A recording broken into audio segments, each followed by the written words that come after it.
ಮುಖ್ಯಮಂತ್ರಿ ಡಿ.ಕೆ. ಶಿವಕುಮಾರ್ ಅವರು ಪಂಚ ಗ್ಯಾರಂಟಿ ಯೋಜನೆಗಳಿಗೆ ತರ್ತಾ ಇದ್ದಾರೆ ಹೊಸ ರೂಲ್ಸ್. ಹೌದು ವೀಕ್ಷಕರೇ, ಹಾಯ್ ಹಲೋ ನಮಸ್ಕಾರ, welcome back to Kannada Times TV. Guarantee ಯೋಜನೆಗಳಿಗೆ ರಾಜ್ಯ ಸರ್ಕಾರದಿಂದ ಬರ್ತಾ ಇದೆ ಹೊಸ ರೂಲ್ಸ್. ಹೌದು ವೀಕ್ಷಕರೇ, ರೇಷನ್ ಕಾರ್ಡ್ ಅನ್ನ ಬಳಸ್ತಾ ಇರುವಂತವರು, ಅದೇ ರೀತಿಯಾಗಿ ಎಲ್ಲಾ ಗೃಹಲಕ್ಷ್ಮಿಯರು ಕೂಡ ನೋಡ್ಲೇಬೇಕಾದಂತ ಒಂದು ಮಾಹಿತಿ ಅಂತಾನೆ ಹೇಳ್ಬಹುದು. ಹೌದು ವೀಕ್ಷಕರೇ, ಇದೀಗ ಗೃಹಲಕ್ಷ್ಮಿಯರಿಗೆ ಅದೇ ರೀತಿಯಾಗಿ BPL ಕಾರ್ಡ್ ನ ಫಲಾನುಭವಿಗಳಿಗೆ ಒಂದು ಶಾಕಿಂಗ್ ನ್ಯೂಸ್ ಒಂದು ಎದುರಾಗಿದೆ. ಹೌದು, ಗೃಹಲಕ್ಷ್ಮಿ ಯೋಜನೆಯನ್ನ ಇದೀಗ ಪರಿಷ್ಕರಣೆ ಮಾಡಲಾಗ್ತಾ ಇದೆ.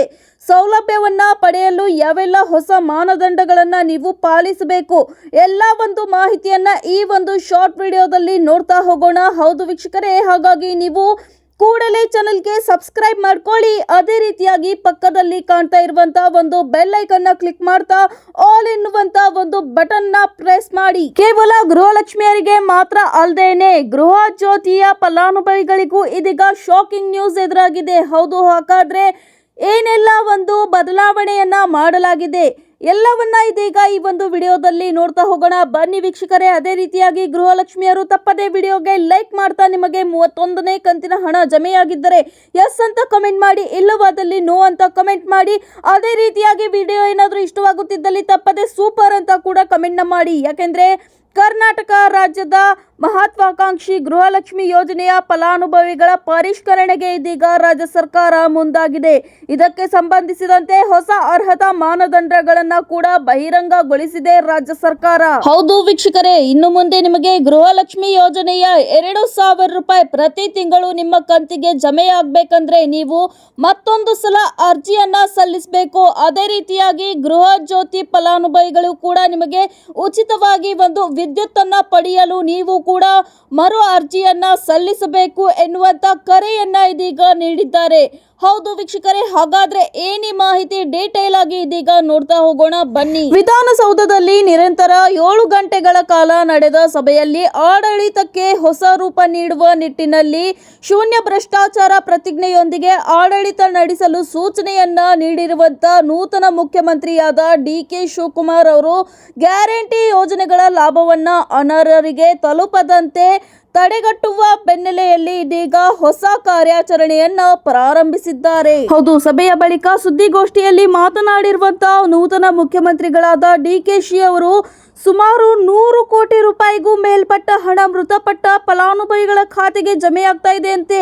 ಹೌದು, ಅಷ್ಟೇ ಅಲ್ಲದೆ ಅನುಮಾನಾಸ್ಪದವಾದ ಬ್ಯಾಂಕ್ ಖಾತೆಗಳಿಗೂ ಕೂಡ ಈ ಒಂದು ಹಣ ಜಮೆಯಾಗ್ತಾ ಇರುವಂತಹ ಬೆನ್ನಲೆಯಲ್ಲಿ ಗೃಹ ಜ್ಯೋತಿ ಮತ್ತು ಗೃಹ ಲಕ್ಷ್ಮಿ ಯೋಜನೆಗಳಲ್ಲಿ ಇದೀಗ ಪರಿಷ್ಕರಣೆಯನ್ನ ನಿರ್ಧಾರವನ್ನ ಮಾಡಿದ್ದೇವೆ ಅಂತ ಅವರು ತಿಳಿಸಿದ್ದಾರೆ. ಹೌದು ವೀಕ್ಷಕರೇ, ಇನ್ನು ಮುಂದುವರಿದು ಯಾವುದೇ ಕಾರಣಕ್ಕೂ ಕೂಡ ನಾವು ಗ್ಯಾರಂಟಿ ಯೋಜನೆಯನ್ನ ನಿಲ್ಲಿಸುವುದಿಲ್ಲ, ಆದರೆ ಫಲಾನುಭವಿಗಳು ಮತ್ತೆ ಅರ್ಜಿಯನ್ನ ಸಲ್ಲಿಸಬೇಕಾಗುತ್ತೆ ಎನ್ನುವಂತ ಒಂದು ವಿಶಿಷ್ಟವಾದ ಸೂಚನೆಯನ್ನ ಕೂಡ ನೀಡಿದ್ದಾರೆ. ಹೌದು ವೀಕ್ಷಕರೇ, PDOಗಳು, ಗ್ರಾಮ ಲೆಕ್ಕಿಗರು ಹಾಗೂ ವಿವಿಧ ಇಲಾಖೆಯ ಒಂದು ಸಿಬ್ಬಂದಿ ಮೂಲಕ ಹೊಸ ಅರ್ಜಿಯನ್ನ ಸ್ವೀಕಾರ ಅಭಿಯಾನವನ್ನ ಪ್ರಾರಂಭ ಮಾಡುತ್ತೇವೆ ಅಂತ ಹೇಳಿದ ಇವರು ಫೋಟೋ ಮತ್ತು ವಿಳಾಸ ಸಮೇತ ಹೊಸ ಅರ್ಜಿಯನ್ನ ಸ್ವೀಕರಿಸಲಾಗುತ್ತೆ ಅಂತ ಕೂಡ ಹೇಳಿದ್ದಾರೆ.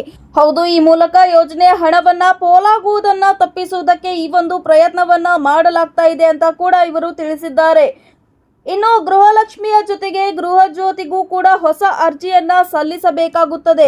ಹೌದು, ವಿದ್ಯುತ್ ದರ ಕೂಡ ದಿನದಿಂದ ದಿನಕ್ಕೆ ಹೆಚ್ಚಳವಾಗ್ತಾ ಇರುವಂತಹ ಹಿನ್ನೆಲೆಯಲ್ಲಿ ಸರ್ಕಾರವೇ ಪ್ರತಿ ಯೂನಿಟ್ಗೆ 10 ರೂಪಾಯಿ ಹಣವನ್ನ ನೀಡಬೇಕಾಗುತ್ತಿದೆ. ಹಾಗಾಗಿ ಕೆಲವರು ತಮ್ಮ ಮನೆಯ ಜೊತೆಗೆ ತಾವು ನಡೆಸುತ್ತಿರುವಂತ ಅಂಗಡಿ ಹಾಗೂ ವ್ಯಾಪಾರ ಘಟಕಕ್ಕೂ ಕೂಡ ಗೃಹ ಜ್ಯೋತಿ ಯೋಜನೆಯ ಬಳಕೆಯನ್ನ ಮಾಡಿಕೊಳ್ಳುತ್ತಿದ್ದಾರೆ. ಹೌದು, ಹೀಗಾಗಿ ಯೋಜನೆಯನ್ನ ಪರಿಷ್ಕರಣೆ ಮಾಡುವುದು ಅತ್ಯಗತ್ಯವಾಗಿದೆ.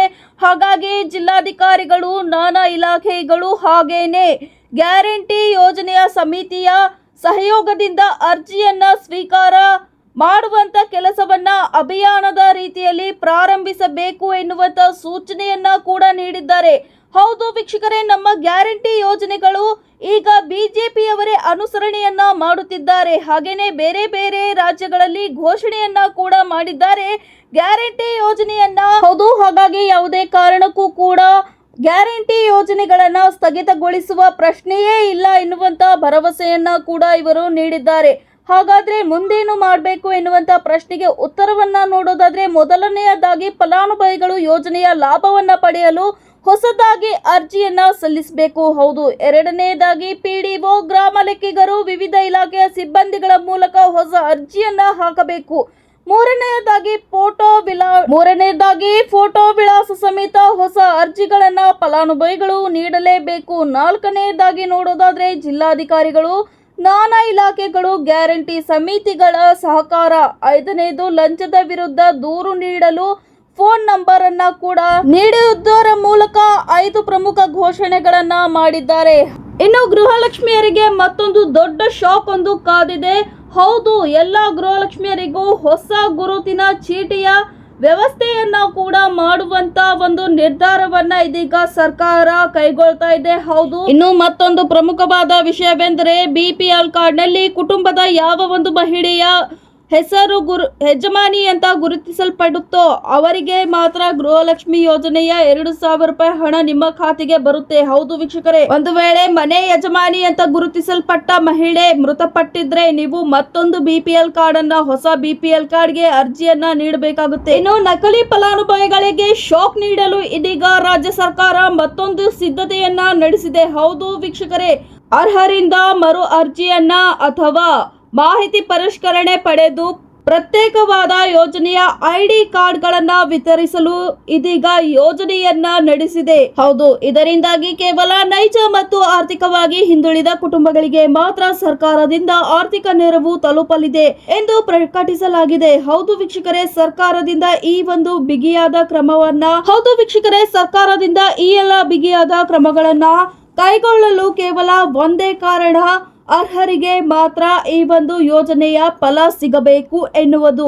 ಹೌದು ವೀಕ್ಷಕರೇ, ನಿಮಗೂ ಸರ್ಕಾರದ ಈ ಒಂದು ವಿಶಿಷ್ಟವಾದ ವಿಚಾರ ಮೆಚ್ಚುಗೆ ಪಡೆದಿದ್ದಲ್ಲಿ ತಪ್ಪದೆ ಕಮೆಂಟ್ ನಲ್ಲಿ ಎಸ್ ಅಂತ ತಿಳಿಸಿ, ಇಲ್ಲವಾದಲ್ಲಿ ನೋ ಅಂತ ತಿಳಿಸಿ. ಹಾಗೇನೆ ಯಾವ ಒಂದು ಚೇಂಜಸ್ ನ ಮಾಡ್ಕೊಳ್ಬಹುದಾಗಿತ್ತು ಅಂತ ಕೂಡ ನಮಗೆ ತಪ್ಪದೆ ಕಮೆಂಟ್ ನ ಮುಖಾಂತರ ತಿಳಿಸಿ. ಇಂಥದ್ದೇ ಸಾಕಷ್ಟು ಇಂಟ್ರೆಸ್ಟಿಂಗ್ ಮಾಹಿತಿಗಳೊಂದಿಗೆ ಮುಂದಿನ ವಿಡಿಯೋದಲ್ಲಿ ಭೇಟಿಯಾಗೋಣ. ಧನ್ಯವಾದಗಳು.